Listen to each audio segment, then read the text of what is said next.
ಇದ್ದೀರಾ? Hallelujah. Hallelujah. நேற்று இரவு நான் ஆண்டவர் சமூகத்தில் காத்திருந்த போது ನಿನ್ನೆಯ ರಾತ್ರಿ ನಾನು ಕರ್ತನ ಸಮ್ಮುಖದಲ್ಲಿ ಕಾದಿದ್ದಾಗ ஆண்டவர் என்னோடு கூட பேசினார். ದೇವರು ನನ್ನೊಂದಿಗೆ ಮಾತನಾಡಿದರು. ஆவியானவர் என்னுடைய சில காரியங்களை பேசும்போது ಪವಿತ್ರ ಆತ್ಮ ದೇವರು ಕೆಲವು ಕಾರ್ಯಗಳನ್ನು ಮಾತನಾಡುವಾಗ தேவன் பேசுகிற காரியமாக இருக்கிறது.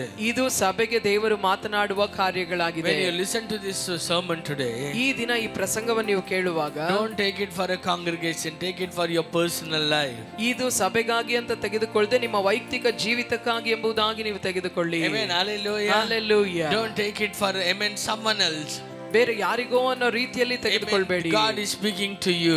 ದೇವರು ನಿಮ್ಮೊಂದಿಗೆ ಮಾತನಾಡ್ತಾ ಇದ್ದಾರೆ. Jesus is your personal savior. ಯೇಸು ನಿಮ್ಮ ಜೀವಿತದ ವೈಯಕ್ತಿಕವಾಗಿ ನಿಮ್ಮ ಜೀವಿತಕ್ಕೆ ರಕ್ಷಕನು. He wants to speak to you personally. ಆತನು ನಿಮ್ಮೊಂದಿಗೆ ವೈಯಕ್ತಿಕವಾಗಿ ಮಾತನಾಡಲಿಕ್ಕೆ ಬಯಸ್ತಾರೆ. Amen. The Lord said to me last night. ಕಳೆದ ರಾತ್ರಿ ದೇವರು ನನಗೆ ಹೇಳಿದ್ರು, why people are still struggling with their problems? ಯಾಕೆ ಜನರು ಇನ್ನೂ ತಮ್ಮ ಸಮಸ್ಯೆಗಳಲ್ಲೇ ಕಷ್ಟಪಡ್ತಾ ಇದ್ದಾರೆ? Even if it is 7 months, amen, now we completed now.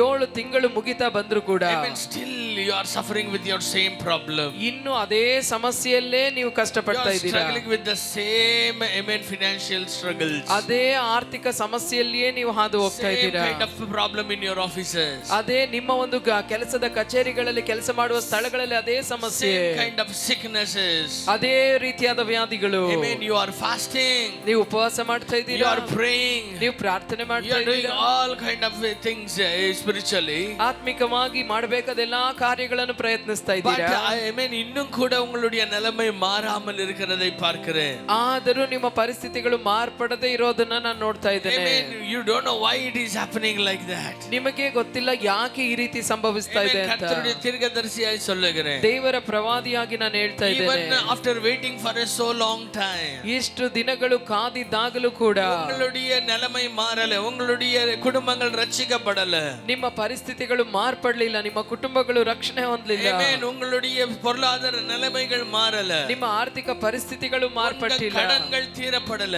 ನಿಮ್ಮ ಸಾಲಗಳು ತೀರಿಸಲ್ಪಡಲಿಲ್ಲ, பிரச்சனைகள் வீட்ல இருக்கிற கண்ணீர் மாறல, ನಿಮ್ಮ ಕುಟುಂಬಗಳಲ್ಲಿರುವ ಕಣ್ಣೀರು ಮಾರ್ಪಟ್ಟಿಲ್ಲ, நடந்து கொண்டிருக்கிற சண்டைகள் மாறல, ಮನೆಯಲ್ಲಿ ಸಂಭವಿಸುತ್ತಿರುವ ಜಗಳಗಳು ಮಾರ್ಪಟ್ಟಿಲ್ಲ, வேலையில இருக்கிற அந்த பிரஷர் மாறல, ಕೆಲಸದಲ್ಲಿ ಇರುವಂತಹ ಒತ್ತಡಗಳು ಮಾರ್ಪಟ್ಟಿಲ್ಲ. your mind is always telling you to quit from everything. ನಿಮ್ಮ ಮನಸ್ಸು ಯಾವಾಗಲೂ ಎಲ್ಲವನ್ನು ಬಿಟ್ಟು ಬಿಡು ಅನ್ನೋ ರೀತಿಯಲ್ಲಿ ಹೇಳ್ತಾ ಇರ್ತದೆ. As a prophet of God I tell you, ದೇವ ಪ್ರವಾದಿಯಾಗಿ ನಾನು ಹೇಳ್ತೇನೆ, even amen, there are some people here, ಇಲ್ಲಿ ಕೆಲವರು ಇದ್ದೀರಾ, amen, the problem in your office is so hectic, so horrible. ನಿಮ್ಮ ಕೆಲಸದ ಒಂದು ಕಚೇರಿಯಲ್ಲಿ ನಿಮ್ಮ ಕೆಲಸದ ಸ್ಥಳದಲ್ಲಿ ಎಷ್ಟು ಸಮಸ್ಯೆ ಗಂಭೀರವಾಗಿದೆ ಅಂದ್ರೆ you are enough of struggling that problem. You say it is enough. ಇನ್ನು எவ்வளவு நாள் தான் இப்படியாய் நான் இருக்கணும் என்று சொல்லி ಹೋರಾಟದ ಮಧ್ಯದಲ್ಲಿ ನಿಮಗೆ ಅನಿಸ್ತದೆ ಸಾಕಾಯ್ತು, ಇನ್ನು ಎಷ್ಟು ದಿನ ಈ ಸಮಸ್ಯೆಯಲ್ಲೇ ನಾನು ಇರೋದು ಅಂತ. இன்னும் எவ்வளவு செஞ்சாதான் இவங்களுக்கு சமாதானம் வரும், ಇನ್ನು ಎಷ್ಟು ಮಾಡಿದ್ರೆ ಇವರಿಗೆ ಸಮಾಧಾನ ಬರ್ತದೆ. I am doing everything that I could do. ನನ್ನಿಂದ ಮಾಡ್ಲಿಕ್ಕೆ ಆಗುವಂತದ್ದೆಲ್ಲ ನಾನು ಮಾಡ್ತಾ ಇದ್ದೇನಲ್ಲ, so much of allegations. ಯಾಕೆ ಆದ್ರೂ ನನ್ನ ಮೇಲೆ ಇಷ್ಟೆಲ್ಲ ಅಪವಾದನೆಗಳು. I tell you something, ಆದ್ರೆ ಒಂದನ್ನ ನಾನು ನಿಮಗೆ ಹೇಳ್ತೇನೆ, even few days back, ಕೆಲವೇ ದಿನಗಳ ಹಿಂದೆಯೂ ಕೂಡ you decided to quit that. ನೀವು ನೆನೆಸಿದ್ರೆ ಅದನ್ನ ಬಿಟ್ಟು ಬಿಡಬೇಕು ಅಂತ. Lord, amen, bring me out of this if it is your will. ನೀವು ಪ್ರಾರ್ಥನೆ ಮಾಡಿದ್ರಿ, ದೇವರೇ ನಿನ್ನ ಚಿತ್ತವಾದ್ರೆ ಇದರಿಂದ ನನ್ನ ಹೊರಗೆ ತೆಗೆದುಕೊಂಡು ಬಾ ಅಂತ ಪ್ರಾರ್ಥಿಸಿದ್ರಿ. ನಾನು ನಿಮಗೆ ಹೇಳ್ತೇನೆ, in every situations I could see, amen, people of God struggling like anything. ದೇವ ಮಕ್ಕಳು ಎಲ್ಲಾ ಪರಿಸ್ಥಿತಿಗಳಲ್ಲಿ ಈ ರೀತಿ ಹೋರಾಡುವುದನ್ನು ನಾನು ನೋಡುವಾಗ எவ்வளவு நாள் தான் நான் இப்படியா இருக்க வேண்டும், ಎಷ್ಟು ದಿನ ತಾನೇ ನಾನು ಈ ರೀತಿಯಾಗಿ ಇರಬೇಕು. if this is your problem, ಈ ದಿನ ಇದೇ ನಿಮ್ಮ ಸಮಸ್ಯೆ ಆಗಿದೆ. The Holy Spirit wants to talk to you. ಪವಿತ್ರ ಆತ್ಮ ದೇವರು ನಿಮ್ಮೊಂದಿಗೆ ಮಾತನಾಡಲಿಕ್ಕೆ ಬಯಸ್ತಾರೆ. The Holy Spirit wants to ಬಯಸ್ತಾರೆ. change your situation. ಪವಿತ್ರ ಆತ್ಮ ದೇವರು ನಿಮ್ಮ ಪರಿಸ್ಥಿತಿಗಳನ್ನು ಮಾರ್ಪಡಿಸಲಿಕ್ಕೆ The Spirit of the ಬಯಸ್ತಾರೆ. Lord never wants you to continue with this problem henceforth. ದೇವರ ಆತ್ಮನು ಇದೇ ಸಮಸ್ಯೆಯಲ್ಲೇ ಇನ್ನು ಮುಂದೆ ನೀವು ಹಾಗೆಯೇ ಮುಂದುವರಿತಾ ಇರಬೇಕನ್ನೋ ದೇವರ ಇಷ್ಟ ಅಲ್ಲ. Your God is a God of deliverance. ನಮ್ಮ ದೇವರು ಆತನು ಬಿಡುಗಡೆಯ ದೇವರು. Your God is a God of breakthroughs. ನಿಮ್ಮ ದೇವರು ಬಿಡುಗಡೆಯನ್ನು ಕೊಡುವಂತ ದೇವರು. But I tell you, ಆದ್ರೆ ನಾನು ನಿಮಗೆ ನಿಮಗೆ ಹೇಳ್ತೇನೆ, Amen. It has been a very long time in your life, amen, seeing a breakthrough in your, amen, situation. ಈ ಒಂದು ಪರಿಸ್ಥಿತಿಯಿಂದ ಬಿಡುಗಡೆ ಹೊಂದಬೇಕಂತ ತುಂಬಾ ದಿನಗಳಿಂದ ನೀವು ಎದುರು ನೋಡ್ತಾ ಇದ್ದೀರಾ. ನೀವು ಅನೇಕ ದಿನಗಳಾದ್ರೂ ಕೂಡ ನಿಮ್ಮ ಜೀವಿತದಲ್ಲಿ ಒಂದು ಪರಿಸ್ಥಿತಿಯಲ್ಲಿ ಬದಲಾವಣೆಯನ್ನ ಕಾಣದೆ ನೀವಿದ್ದೀರಾ. ಆಮೆನ್. ನಿಮ್ಮ ಜೀವಿತದಲ್ಲಿ ಅನೇಕ ದಿನಗಳಿಂದ ಪರಿಸ್ಥಿತಿಗಳು ಬದಲಾಗದೆ ಇರೋದನ್ನು ನೀವು ಕಾಣ್ತಾ ಇದ್ದೀರಾ. Amen. But I tell you, ಆದ್ರೆ ನಾನು ನಿಮಗೆ ಹೇಳ್ತೇನೆ, today, amen, say, Holy Spirit, I am ready to surrender to whatever you say.